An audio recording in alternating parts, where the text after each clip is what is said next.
Hello बच्चों, जैसा कि आप लोगों को पता है कि आपके यूनिट सेकंड की परीक्षाएं हुई हैं। उसमें आपके 2 सेट आए थे हर एक पृष्ठ पत्र में।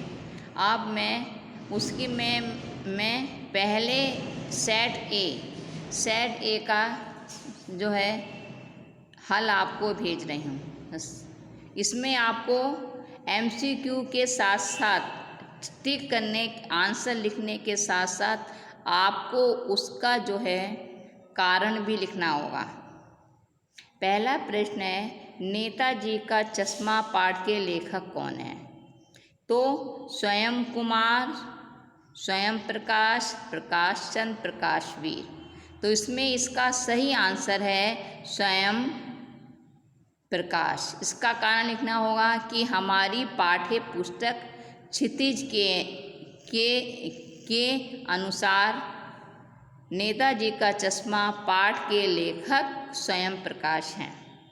या आप ऐसे भी लिख सकते हैं कि हमारे पाठ्यक्रम में नेताजी का गद्य खंड में नेताजी का चश्मा और बाल गोविंद भगत दो पाठ निर्धारित हैं फर्स्ट टर्म में, जिसमें कि नेताजी का चश्मा पाठ के लेखक स्वयं प्रकाश हैं और बाल गोविंद भगत के लेखक राम वृक्ष बेनीपुरी हैं। फिर है, सरकंडे का चश्मा किसने लगाया होगा? पान वाले ने, हालदार साहब ने, किसी देशभक्त बच्चे ने, किसी नागरिक ने। इसका सही आंसर है किसी देशभक्त बच्चे ने। इसका कारण है कि इस बच्चे के मन में अभी भी देशभक्ति की भावना जागृत है। तीसरा प्रश्न है, वो लंगड़ा क्या जाएगा फौज में? पागल है। यह कथन किसका है? यह कथन इसका सही आंसर है, यह कथन पान वाले का है। इसका कारण है कि हालदार साहब जो हैं पान वाले के पास ही जाकर चश्मे के बारे में पूछते थे और जो है पान वाला हमेशा कैप्टन की मजाक बनाता था। फिर है हालदार साहब। आज मैं केवल सेट ए ही आप लोग को क्लियर करूँ। फिर है, हालदार साहब नेताजी की मूर्ति पर चश्मा बदलना क्यों बंद हो गया? इसका सही आंसर है चश्मे वाले की मूर्ति के कारण। जब हालदार साहब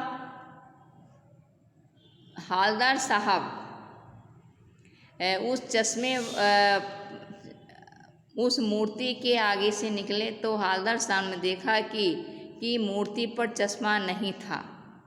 तो तब उन्होंने जो है पान वाले से पूछा। पान वाले ने बताया कि कैप्टन की मृत्यु हो गई। तो नेताजी हालदार साहब को पता चला कि नेताजी की मूर्ति पर चश्मा बदलना चश्मे वाले की मृत्यु के कारण हुआ। सार्वजनिक निर्माण में कौन कौन सी समस्याएं आती हैं?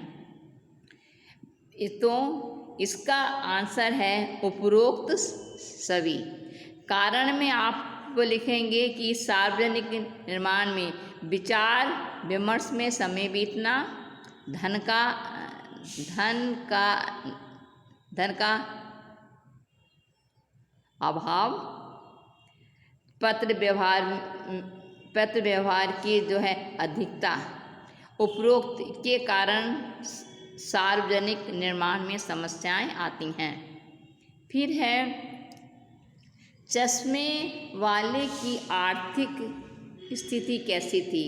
इसका आंसर है बहुत खराब, क्योंकि चश्मे वाले की आर्थिक स्थिति बहुत खराब थी। उसके पास चश्मा नहीं था, उसके पास अपनी दुकान भी नहीं थी, वह फेरी लगा कर चश्मे बेचता था। इस कारण उसकी जो है आर्थिक स्थिति बहुत खराब थी। मूर्ति पर चश्मा क्यों लगा देता था? कैप्टन चश्मे वाला मूर्ति पर चश्मा क्यों लगा देता था? इसका आंसर है अपने नेता के सम्मान के कारण। चश्मे वाला मूर्ति पर चश्मा अपने नेता के सम्मान के कारण लगाता था, क्योंकि उसके मन में सुभाष चंद्र बोस के प्रति सम्मान था, इसी कारण वह चश्मा लगाता था। फिर क्वेश्चन नंबर 8, मूर्ति बनाने वाले चित्रकार ड्राइंग मास्टर का क्या नाम था? अब इसका है कि बहुत समय बीतने के कारण उसी स्कूल के उसी कस्बे के विद्यालय के ड्राइंग मास्टर मोतीलाल को चश्मा बनाने का कार्य सौंपा गया। तो मूर्ति बनाने वाले चित्रकार ड्राइंग मास्टर का नाम था मोतीलाल।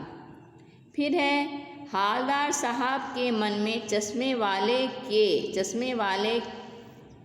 के प्रति क्या भाव था?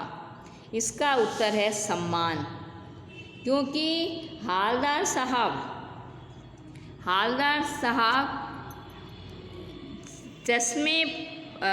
मूर्ति पर चश्मा लगाने वाले कैप्टन के प्रति सम्मान का भाव था, क्योंकि दोनों ही देशभक्त थे। क्योंकि हवलदार साहब उस चश्मे में रुचि लेकर अपने देशभक्ति की भावना प्रकट करते थे, और वह देशभक्ति चश्मे वाले के अंदर थी। इसलिए हवलदार साहब के मन में चश्मे वाले के प्रति सम्मान का भाव था। भादों की रात कैसी होती है? इसका आंसर है अंधेरी, क्योंकि भादों का महीना वर्षा काल में आता है, वर्षा ऋतु में आता है, और वर्षा ऋतु में बादल छाए रहते हैं, जिनके कारण रात वह अंधेरी होती है। फिर बाल गोविंद भगत का स्वभाव कैसा था? बाल गोविंद भगत का स्वभाव सरल था, वह किसी से झगड़ा मोल नहीं लेते थे, उनका स्वभाव सरल था, साधु जैसा था। फिर आपका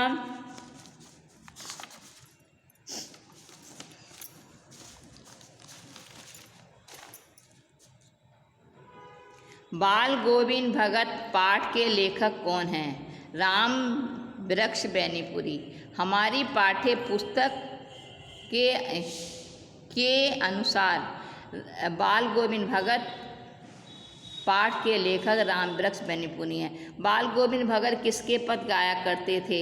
कबीर के, क्योंकि उनकी कबीर में आस्था थी, वह उन्हीं के पद गाया करते थे।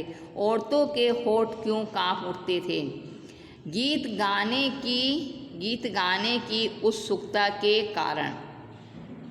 भगत जी किस वाद्य यंत्र की ताल पर गाते थे? खजड़ी उनका वाद्य यंत्र था, उसी को वह बजाते हुए गीत गाते थे। भादो मास किस ऋतु से संबंधित है? इसका आंसर है वर्षा ऋतु, क्योंकि आषाढ़ सावन भादो यह वर्षा के महीने हैं, तो भादो मास का संबंध वर्षा ऋतु से है। भगत जी का बेटा कैसा था? सुस्त और बोधा, उसकी बुद्धि कम थी, वह बच्चों जैसा था, इसलिए भगत जी का बेटा सुस्त और बोधा था। भगत जी की पतोहू कैसी थी? इसका आंसर है कुशल प्रबंधिका, यानी उसने पूरे घर का प्रबंध अपने ऊपर लिया था, तो वह कुशल प्रबंधिका, कुशल प्रबंध करने वाली थी। भगत जी पुत्र की मृत्यु पर क्या करने लगे? गाने लगे, क्योंकि भगत जी मानते थे कि यह कि मृत्यु आत्मा और परमात्मा का मिलन है। इसलिए अपने पुत्र की मृत्यु पर वह गीत गाने लगे। भगत जी को विश्वास था कि उनका बेटा परमात्मा से मिलने गया, क्योंकि भगत जी मृत्यु को आत्मा और परमात्मा का मिलन मानते थे। इसलिए भगत जी का विश्वास था कि उनका बेटा परमात्मा से मिलने गया है। भगत जी ने अपनी पतोहू को उसके पास भाई के साथ क्यों भेज दिया? पतोहू के सुखद भविष्य के लिए, क्योंकि भगत जी का मानना था कि अभी उसकी आयु कम है, उसका भविष्य सुधारने के लिए भगत जी ने पतोहू को पुनर्विवाह के लिए उसके भाइयों के साथ भेज दिया। उसके भविष्य को सुखद बनाने के लिए भाइयों के साथ भेज दिया। राम लक्ष्मण परशुराम संवाद के रचयिता कौन है? तुलसीदास, क्योंकि राम क्षितिज के पाठ्य पुस्तक के जो अनुसार राम लक्ष्मण परशुराम संवाद के रचयिता तुलसीदास जी हैं। राम लक्ष्मण किसके साथ जनकपुर गए थे? विश्वामित्र के साथ, क्योंकि विश्वामित्र उनके गुरु थे और वह विश्वामित्र के ही जो है आश्रम में रहते थे, इसलिए उन्हीं के साथ वह जनकपुर गए।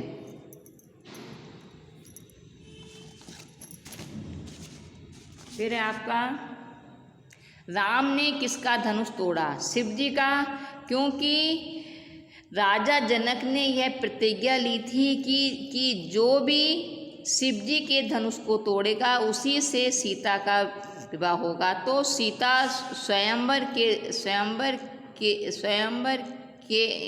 के दौरान राम ने शिव जी का धनुष तोड़ा था। महिषासुर का अर्थ क्या है? ब्राह्मण। मही माने पृथ्वी, सुर माने देवता, पृथ्वी के देवता ब्राह्मण। परशुराम ने शिव का धनुष तोड़ने वाले को किसके समान अपना शत्रु बताया है? परशुराम ने शिव का धनुष तोड़ने वाले को सहस्त्रबाहु के समान शत्रु बनाया है।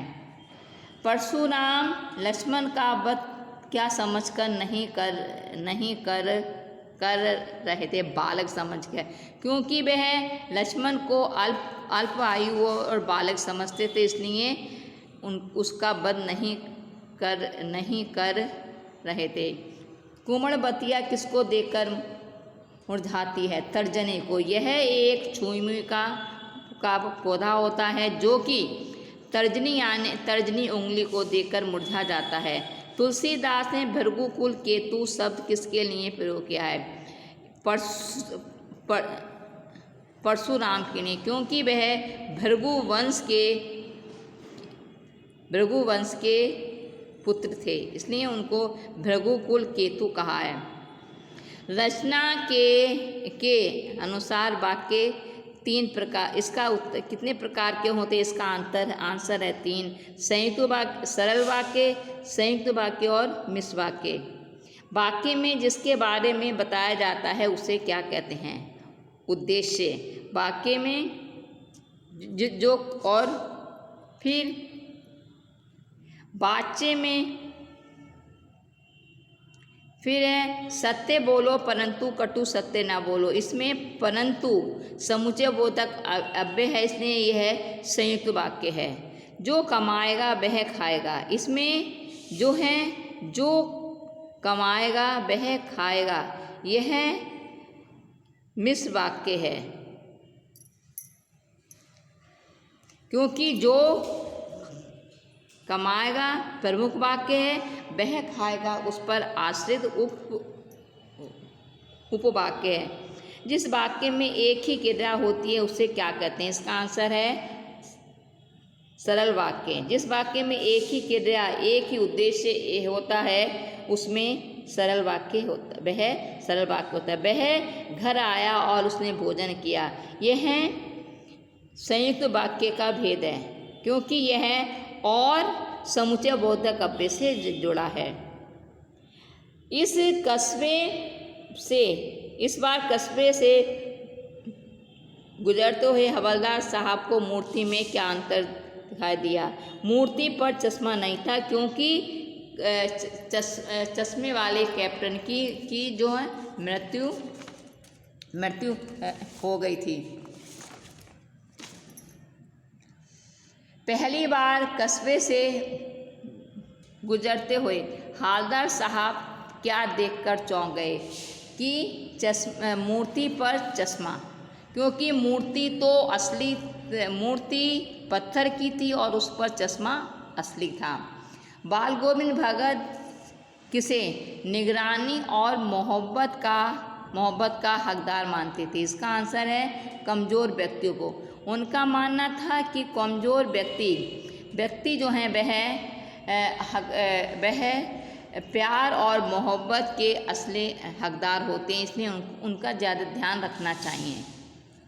सूरवीर कहाँ वीरता दिखाते हैं? युद्ध में, क्योंकि सूरवीर युद्ध में अपनी वीरता दिखाते हैं। वह बढ़ा चढ़ाकर अपने शब्द नहीं बोलते, अपनी डींगे नहीं हारते, बल्कि अपनी वीरता दिखाते। इस प्रकार से बच्चों मैंने आपको सेट ए का जो है सल्यूशन समझा दिया है। ये आपको अपनी कॉपी पर करना होगा। धन्यवाद।